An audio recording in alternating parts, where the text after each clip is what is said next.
Sejarah Museum Kebangkitan Nasional. Stovia merupakan penyempurnaan dari sistem pendidikan kedokteran Sekolah Dokter Jawa yang didirikan pada tahun 1851 di Rumah Sakit Militer Walter Verden adalah Rumah Sakit Pusat Angkatan Darat Gatot Subroto. Sekolah Dokter Jawa menempati salah satu bangunan yang ada dalam rumah sakit militer karena pengajarnya merangkap sebagai dokter di rumah sakit tersebut. Aktivitas pendidikan dan asrama sekolah dokter Jawa yang berlangsung setiap hari dinilai mengganggu kenyamanan rumah sakit.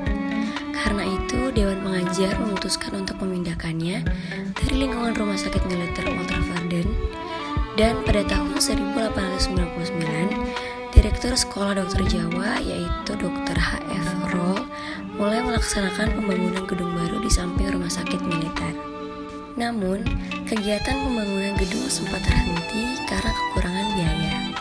Karena itu, Dr. H.F. Roll selaku Direktur Sekolah Dokter Jawa berjuang keras mengumpulkan dana untuk membiayai pembangunan gedung tersebut.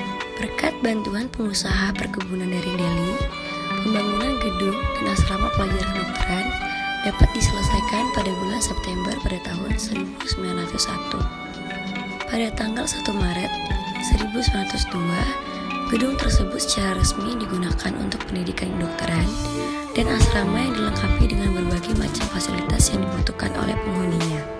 Pemanfaatan gedung baru menandai terjadinya perubahan dalam sistem pendidikan kedokteran di Hindia Belanda. Sekolah Dokter Jawa diganti menjadi School tot Opleiding van Inlandse Artsen atau Stovia, atau juga disebut Sekolah Dokter Bumiputra dengan masa pendidikan 9 tahun. Kurikulum pendidikan di Stovia disesuaikan dengan School for Officeren van Gondoret di Utrecht, sehingga lulusan Stovia diharapkan sama dengan lulusan sekolah serupa di Eropa. Pelajar Stovia yang sudah menyelesaikan pendidikannya mendapat gelar Inlandse Arts atau Dokter Bumiputra.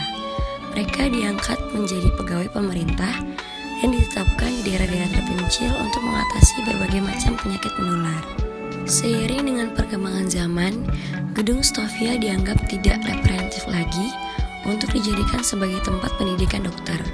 Karena itu, pemerintah Hindia Belanda membangun gedung baru di Salemba yang bernama Centrale Burgerleksis Ziekenrichting yang sekarang menjadi Rumah Sakit Cipto Mangunkusumo. Gedung tersebut menjadi tempat pendidikan kedokteran, merangkap rumah sakit, dan peralatan kedokteran yang ada di dalamnya sama dengan yang ada di Eropa.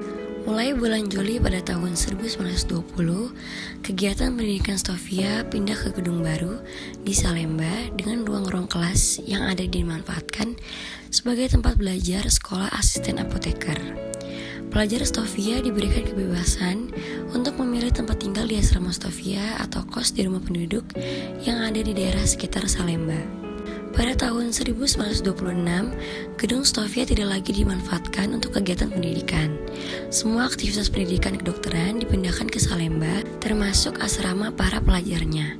Pemerintah kolonial Hindia Belanda kemudian memanfaatkan gedung Stovia sebagai tempat pendidikan sekolah Mer Oltiebrek Lager Onderwijs atau MULO, yang berarti pendidikan dasar lebih luas atau setara dengan SMP di masa sekarang.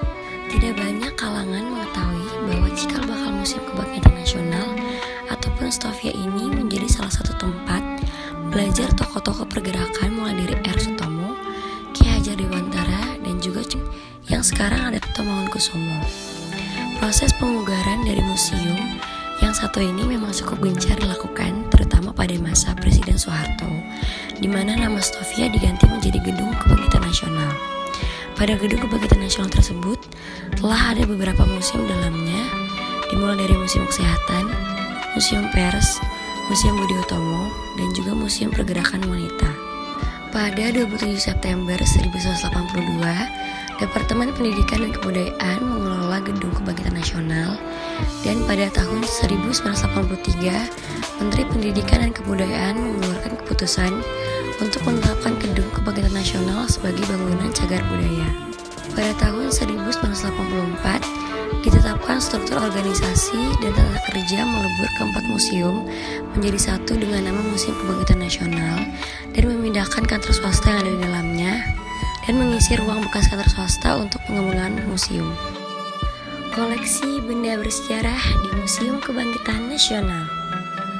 Terdapat 7 ruangan yang bisa Anda kunjungi, mulai dari ruang pengenalan, ruang awal pergerakan nasional, ruang kesadaran nasional, ruang pergerakan nasional, ruang propaganda, studi Fons, ruang memorial Budi Utomo, dan juga ruang pers.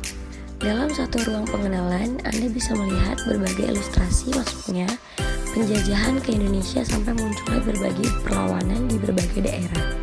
Sedangkan di ruang awal pergerakan nasional, memunculkan berbagai gambaran mengenai bangkitnya pergerakan nasional, mulai dari peragaan Klastovia, pembelaan Dr. H.F. Roll, hingga berbagai patung pelajar Stovia yang memperlihatkan proses belajar dari zaman dahulu. Tidak hanya itu saja, kita juga dapat melihat koleksi sejarah seperti meja kursi makan pelajar Stovia, hingga peralatan kedokteran pada ruangan kesadaran nasional. Bahkan dalam ruangan Museum Kebangkitan Nasional ini, pengunjung bisa melihat berbagai perjuangan era Kartini, Dewi Sartika, Dr. Wahidin, hingga berbagai tokoh terkenal lainnya. Selanjutnya, kalian masih bisa melihat ruang propaganda studi Fons yang mana memperlihatkan suasana pelajar Stovia yang melakukan pertemuan dengan Dr. Wahidin hingga terjadinya pembentukan studi Fons. Adapun beberapa koleksi Museum Kebangkitan Nasional yang dapat kalian lihat dari lukisan perjalanan Dr. Wahidin, patung pelajar Stovia, hingga patung Dr. Wahidin. Selanjutnya dari ruangan Memorial Budi Utomo, kita dapat melihat koleksi patung-patung hingga lukisan dan juga ada kerangka manusia. Memang dari ruangan Memorial Budi Utomo ini cenderung memperlihatkan berbagai koleksi menarik seperti kursi sekolah Stovia, kerangka manusia sebagai peraga oleh pelajar Stovia, dan juga berbagai foto kegiatan pelajar hingga patung dada pendiri Budi Utomo. Yang terakhir ada ruangan pers. Ruangan ini memberi gambaran mengenai perjalanan pers perjuangan Indonesia. Di sini kita dapat melihat benda peninggalan seperti tustel, foto, mesin tik, hingga berbagai macam alat cetak dan berbagai foto tokoh pers saat itu. Jadi ada banyak kegiatan yang Anda bisa lakukan dalam Museum Kebangkitan Nasional.